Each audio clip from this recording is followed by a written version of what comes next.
میں پروفیسر مسرت جبین، سکون اور امید کی آواز، ایک سائیکالوجسٹ کی حیثیت سے آپ کو بتاؤں گی کہ لوگ آپ کی قدر کب کرتے ہیں اور وہ کون سی غلطیاں ہیں جو آپ کو لوگوں کی نظروں میں سستا بنا دیتی ہیں، اور جب آپ یہ باتیں سمجھ لیں گے تو لوگ آپ کو کبھی نظر انداز نہیں کریں گے اور آپ کی قدر کرنا شروع کر دیں گے۔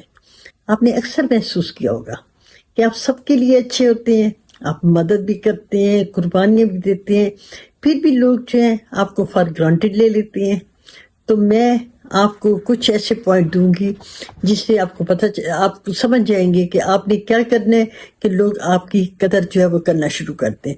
تو اس میں سے سب سے پہلا پوائنٹ یہ ہے کہ لوگ آپ کی قدر تب کرتے ہیں جب آپ اپنی قدر کرتے ہیں، اور یہ ہے نفسیات کا اصول۔ لوگ آپ کو ویسے ہی ٹریٹ کریں گے جیسے آپ خود کو ٹریٹ کرتے ہیں، اور اگر آپ خود کو اہم نہیں سمجھتے، اپنی عزت نہیں کرتے ہیں، ہر وقت دوسروں کو خوش کرتے رہتے ہیں تو اور لوگ آپ کو سیریسلی نہیں لیں گے۔ لیکن جیسے ہی آپ اپنی قدر، اپنے وقت کی قدر، اپنی عزت کی حفاظت کریں گے تو لوگوں کا رویہ ہی بدل جائے گا۔ اب آتے ہیں دوسرے پوائنٹ کی طرف۔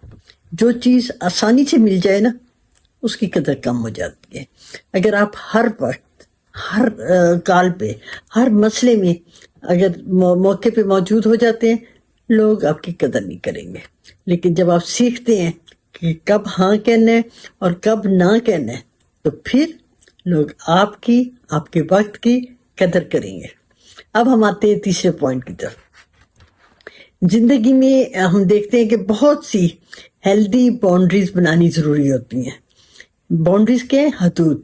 اگر آپ ہر کسی کو اپنی زندگی میں مداخلت کی اجازت دیتے ہیں تو لوگ آپ کی حدود کو توڑنا شروع کر دیں گے، اور پھر کیا ہوگا جب آپ، لیکن پتہ کیا ہے، جب آپ واضح طور پر کہیں گے بھئی نہیں، مجھے یہ بات پسند نہیں ہے، یا یہ بات جو ہے یہ میرے اصولوں کے خلاف ہے، تو لوگوں کو پتہ چل جائے گا کہ آپ کی حدود کیا ہے، اور پھر وہ آپ کی حدود کا احترام کرنا شروع کر دیں گے۔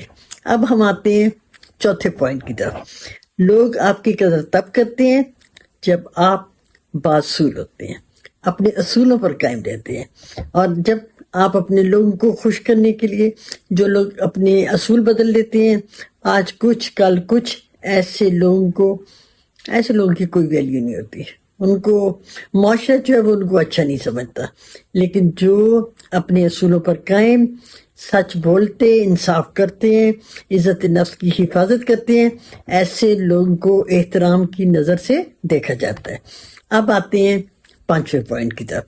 جو لوگ اپنی زندگی میں کوئی مقصد رکھتے ہیں، مصروف رہتے ہیں، کام کرتے رہتے ہیں، سیکھتے رہتے ہیں، ترقی کرتے ہیں، تو دیکھیں جب اپنے آپ کو بزی رکھیں گے، آگے کی طرف بڑھیں گے، تو پھر کیا ہوگا، شخصیت میں کشش پیدا ہوگی، اور شخصیت میں کشش پیدا ہوگی تو لوگ جو ہے آپ کو ویلیو دیں گے، آپ کی طرف اٹریکٹ ہوں گے، کھینچے چلے آئیں گے، اور جو لوگ دوسروں کے پیچھے بھاگتے ہیں، لوگ ان کی قدر بھی نہیں کرتے۔ اب آتے ہیں ہم چھٹے پوائنٹ کی طرف۔ بڑا عجیب پوائنٹ ہے کہ اکثر لوگ اس وقت تک کسی کی قدر نہیں کرتے جب تک وہ شخص ان کی زندگی سے دور نہ ہو جائے۔ جب آپ ہر وقت موجود رہتے ہیں نا، پھر کیا ہوتا ہے، لوگ سمجھتے ہیں یہ معمول کی بات ہے، لیکن جب آپ ان سے دور ہو جاتے ہیں یا مصروف ہو جاتے ہیں تو پھر لوگوں کو پتہ چلتا ہے کہ یہ تو بڑے امپورٹنٹ اور بڑا ویلیویبل بندہ تھا۔ اب آتے ہیں ساتویں پوائنٹ کی طرف۔ لوگ آپ کی قدر تب کرتے ہیں جب آپ خود کو مضبوط بنا لیتے ہیں۔ جو لوگ ذہنی طور پر مضبوط ہوتے ہیں، بات بات پر ٹوٹتے نہیں ہیں، ہر بات پر جھکتے نہیں ہیں، ہر بات میں خود کو بدلتے نہیں ہیں، اپنی سیلف ریسپیکٹ کرتے ہیں، کم بولتے ہیں، ان کی شخصیت جو ہے بہت کچھ کہہ ڈالتی ہے۔ ان کی جو خاموش طاقت ہوتی ہے نا، خاموش رہنے کی طاقت، وہ لوگوں کو مجبور کرتی ہے کہ وہ ان کی قدر کریں۔ تو دوستو، آخر میں آپ سے ایک سوال پوچھنا چاہوں گی، کیا آپ اپنی عزت اور سکون کی حفاظت کرتے ہیں؟ یاد رکھیے کہ دنیا کا اصول جو ہے وہ یہ ہے کہ جو شخص خود اپنی قدر کرنا سیکھ لیتا ہے، دنیا اس کی قدر کرنا شروع کر دیتی ہے، لیکن جو شخص اپنی عزت نفس کو بیچ دیتا ہے، دنیا اس کا احترام نہیں کرتی۔ آج ہی فیصلہ کریں، آپ اپنی زندگی میں اپنی عزت، اپنے وقت، اپنے سکون کی حفاظت کریں گے. جب آپ اپنے آپ کو عام سمجھیں گے تو لوگ بھی، دنیا بھی آپ کو عام سمجھے گی. تو دوستو، اگر آپ کو یہ ویڈیو اچھی لگی تو اپنے دوستوں کے ساتھ شیئر کیجئے اور کمنٹ بھی کیجئے. اور اگر آپ کو کسی قسم کا کوئی نفسیاتی پرابلم ہے تو آپ اپنا میسج جو ہے وہ ان باکس کیجئے. اور خوش رہیے، مطمئن رہیے اور بہتر زندگی کی طرف سفر کیجیے.